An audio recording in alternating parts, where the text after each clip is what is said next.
अस्सलाम वालेकुम, मेरा नाम है मकबूल अहमद और आप देख रहे हैं सदाए न्यूज़ वाराणसी।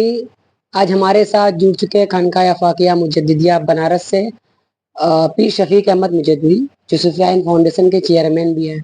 बात करेंगे सीधे तौर पर जो सुप्रीम कोर्ट से नया फैसला है उस पर बात करेंगे कि तलाकशुदा महिलाओं को 10,000 रुपया गुजारा भत्ता देने का उस कोर्ट ने आदेश किया है।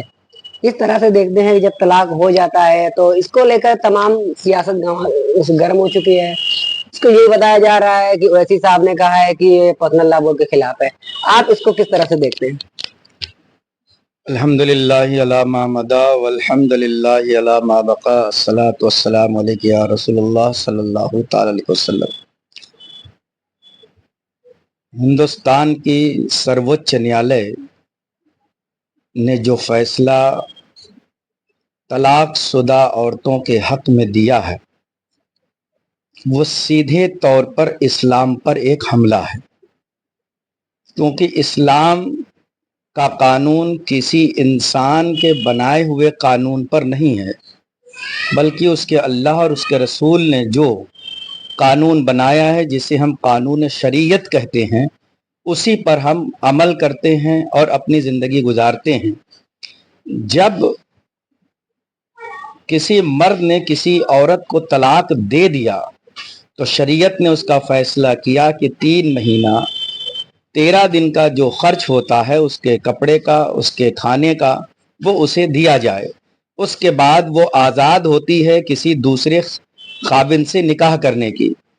तो अगर इस तरह सुप्रीम कोर्ट शरीयत मुस्तफ़ा में मुदाखलत करता है, बार बार अगर ऐसे फैसले लिए जा रहे हैं जो इस्लाम के कानून के खिलाफ है, तो ऐसा मालूम पड़ता है कि खुद हिंदुस्तान के कानून ने जो हिंदुस्तानी मुसलमानों को अपने तरीके से अपने मजहब पर चलने का अख्तियार दिया है, उस अख्तियार को छीनने का काम किया जा रहा है।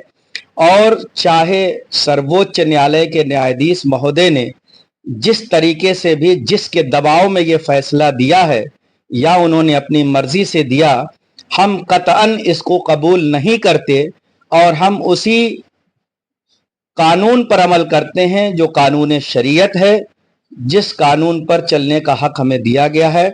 हम हिंदुस्तान और हिंदुस्तान के आइन का सम्मान करते हैं और उसी आइन के मुताबिक मुझे अपने मजहब पर चलने का पूरा अधिकार दिया गया है। ऐसे में ये बताया जा रहा है कि बराबर सरकार जो है, जो वर्तमान सरकार है, पोलराइजेशन का काम कर रही है, लोगों को बांटने का ये काम कर रही है। क्या किस तरह से देखते हैं कि इससे उसको वोट का कितना फायदा होगा? मुसलमानों के भावनाओं के साथ राजनीतिकरण किया जा रहा है। वर्तमान में जो सरकार अपना कार्य कर रही है, उस सरकार से न्यायाधीश का कोई ताल्लुक नहीं होना चाहिए। न्यायालय स्वतंत्र है फैसला देने के लिए। अगर न्यायालय किसी भी सरकार या अपोजिशन के दबाव में कोई फैसला देती है, फिर वो न्यायालय नहीं रह जाता, फिर उसे हिटलर शाही कहा जाएगा। न्यायालय स्वतंत्र रूप से कार्य करती है। हम ये नहीं कह सकते कि क्योंकि हमारे पास कोई प्रमाण नहीं है कि वर्तमान सरकार ने इस तरीके का कोई कार्य किया और उनसे उनको कोई वोट में फायदा होने वाला। बहुत से फैसले लिए गए हैं सूबे में और हिंदुस्तान में, लेकिन अगर उन फैसलों को देखते हुए भी देखा जाए तो जिस तरह ये सरकार इस वक्त चल रही है, उसने 400 पार का नारा दिया था, लेकिन उन तमाम फैसले जो उन्होंने इस्लाम और मुसलमान के खिलाफ लिया था वो फ्लॉप नजर आ रहे हैं। यानी ये बात कही जा सकती है कि हिंदुस्तान में गंगा जमुनी तहजीब अभी बाकी है और किसी भी एक धर्म से देश चलने वाला नहीं है। ये हमारा मुल्क सर्वधर्म के साथ चलता है और यही विकास की राह है। ऐसे में क्या मांग रखेंगे अपनी तरफ से, अगर हुकूमत से रखना होगा तो? वर्तमान हुकूमत से बिलखुसूस हिंदुस्तान के हमारे माननीय प्रधानमंत्री नरेंद्र मोदी जी से ये विनम्र निवेदन है कि न्यायमूर्ति महोदय के फैसले को उसी तरह आप पलटने का काम करें जैसे कि कांग्रेस के हुकूमत में सुप्रीम कोर्ट ने फैसला दिया था साहबानों के केस में, और फिर बाद में एक नया कानून पारित करके उस पर रोक लगाया गया था। वैसे ही अगर भारतीय जनता पार्टी वर्तमान सरकार ये कहती है कि सबका साथ, सबका विकास, सबका विश्वास।